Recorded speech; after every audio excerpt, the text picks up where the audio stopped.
Assalamualaikum warahmatullahi wabarakatuh. Bismillahirrahmanirrahim. Alhamdulillahi rabbil alamin. Allahumma sholli ala sayyidina Muhammad wa ala ali sayyidina Muhammad. Para pemirsa dimanapun Anda berada, dan para sahabat DC Channel yang semoga semuanya dalam keadaan sehat, lancar, berkah, dan penuh keselamatan di segala hal. Salam Nusantara. Jayalah Nusantaraku, jayalah negeriku, jayalah Indonesiaku, berkahlah Indonesia tercinta.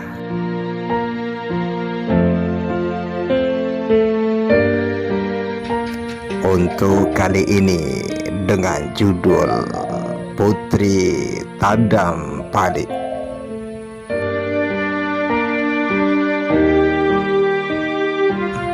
Cerita rakyat ini diangkat dari Provinsi Sulawesi Selatan.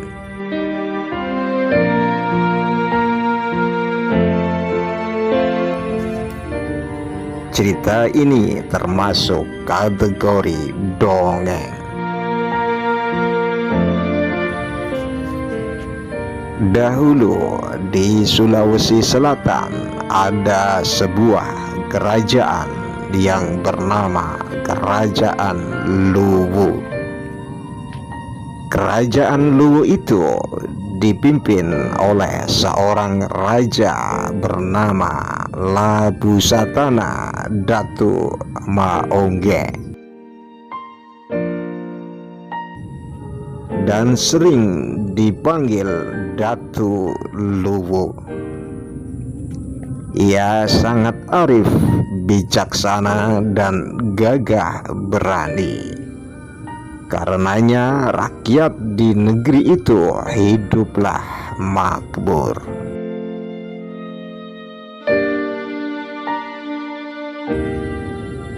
Datu Luwu memiliki seorang putri yang sangat cantik dan ramah. Namanya Putri Tandam Palik.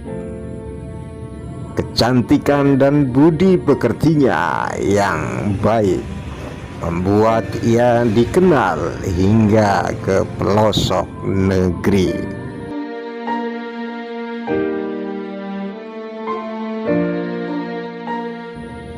Raja Bone memiliki seorang putra yang gagah dan tampan. Meskipun seorang putra mahkota, tutur katanya baik dan sopan. Raja Bone bermaksud meminang Putri Tandam Palik untuk putranya. Ia mengutus rombongan perwiranya menuju kerajaan Luwu.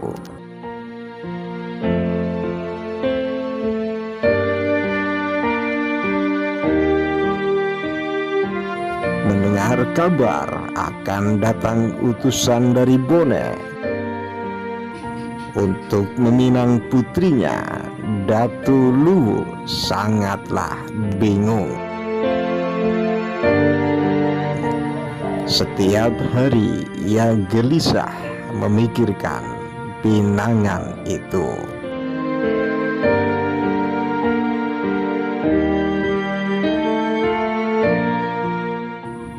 Menurut adat Luwu, seorang putri dari Luwu tidaklah boleh menikah dengan lelaki di luar sukunya.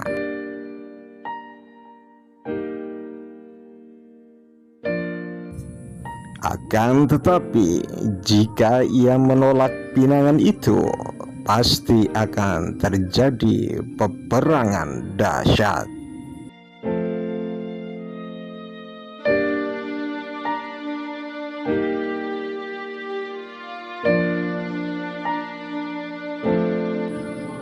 Baiklah, aku akan menerima pinangan itu.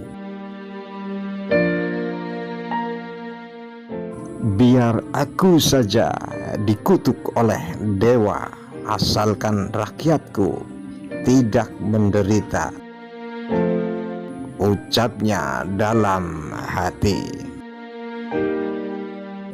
Beberapa hari kemudian datang utusan dari kerajaan Bone untuk meminang putri Tandampalik. Mereka datang dengan sangat sopan dan ramah.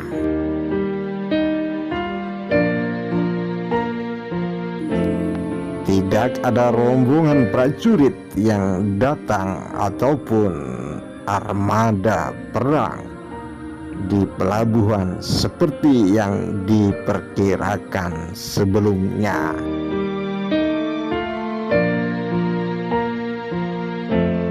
Datu Luwu menyambutnya dengan ramah. Setelah mereka mengutarakan maksudnya, Datu Luwu tidak langsung menjawab.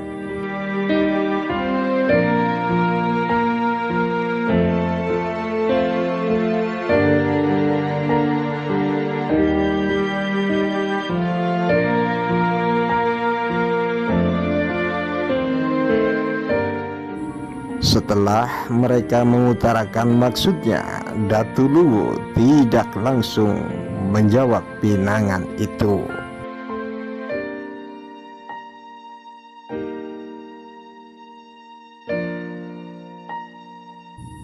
Utusan Raja Bone memahami hal itu.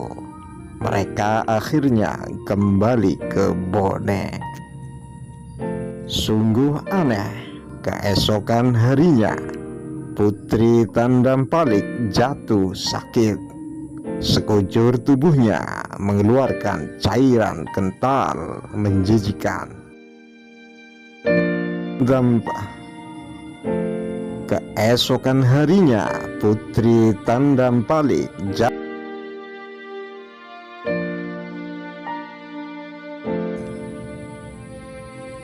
Para tabib istana tidak sanggup menyembuhkan Putri Tandampalik. Semakin hari penyakit Putri Tandampalik semakin parah.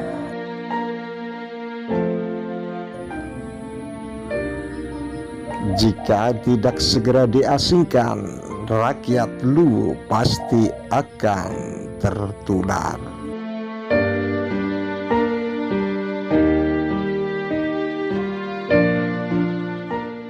Datu Luwu pusing dibuatnya. Ia berpikir keras.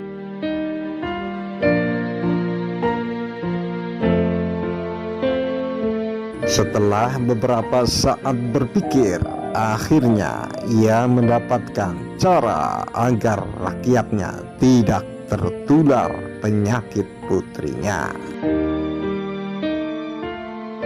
Putri Tandampalik harus diasingkan keluar dari negeri Luwu.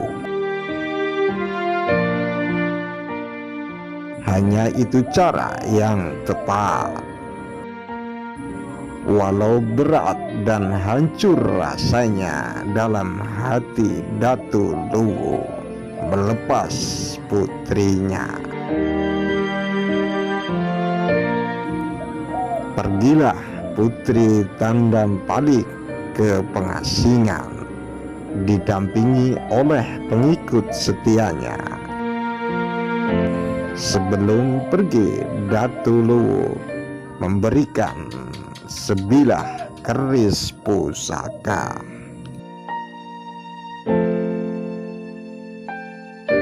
Kemudian Putri Tandampalik beserta rombongan pergi meninggalkan istananya.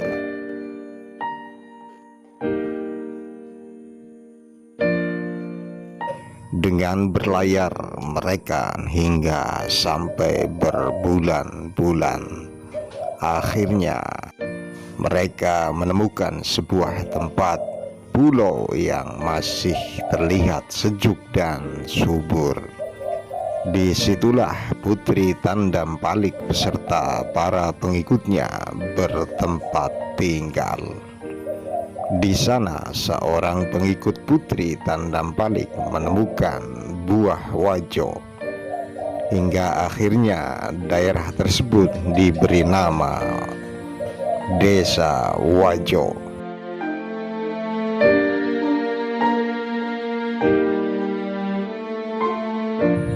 Suatu hari saat Putri sedang berada di pinggir danau, ia melihat seekor kerbau.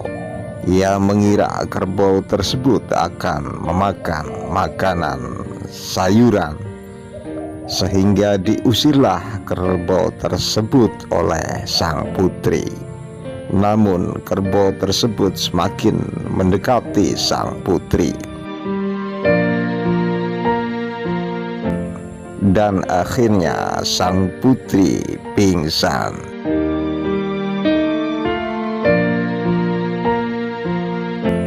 Ketika sang putri mulai sadar, bukan kepalang kagetnya karena sang putri melihat kerbau tersebut menjilati seluruh permukaan badan sang putri yang sedang sakit. Keajaiban terjadi setelah dijilati tubuh sang putri oleh kerbau tersebut.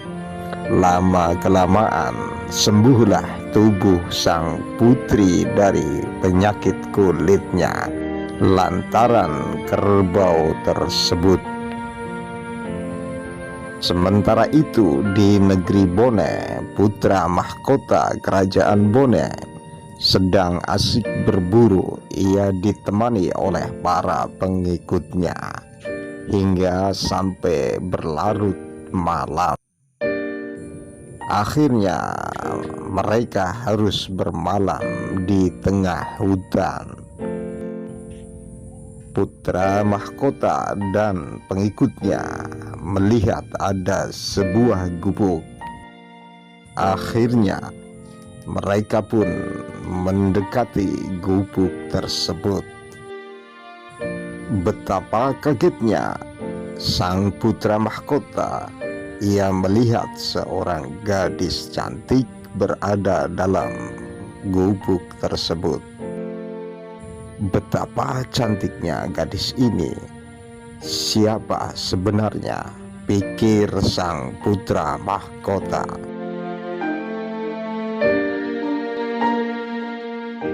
Pagi harinya, Panglima Perang Kerajaan Bone, Andre Guru Pakan Ranyong, beserta para pengawal putra mahkota memperhatikan gelagat putra mahkota tidak seperti biasanya.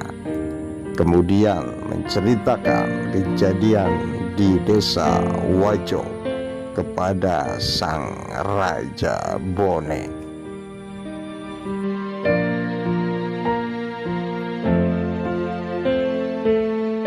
Dari gelagat saya lihat tampaknya putra mahkota sedang jatuh hati baginda.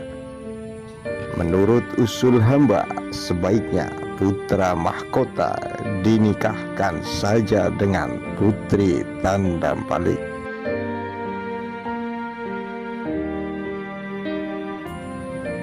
Usul Andre Pakan Ranyong kepada Raja Bone. Raja Bone menyetujui usul Panglima Perangnya. Kemudian putra mahkota dan Putri Tandampalik akhirnya dinikahkan menjadi sepasang suami istri dan hidup bahagia.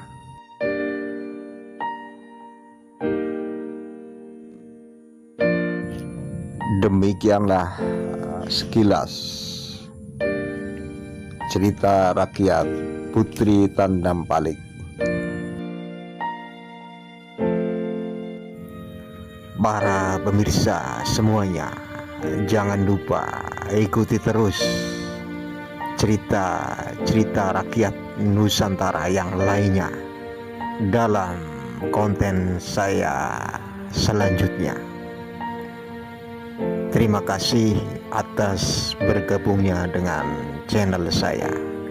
Semoga kelancaran, kesehatan, keberkahan, dan keselamatan di segala hal menyertai kita dari awal hingga akhir.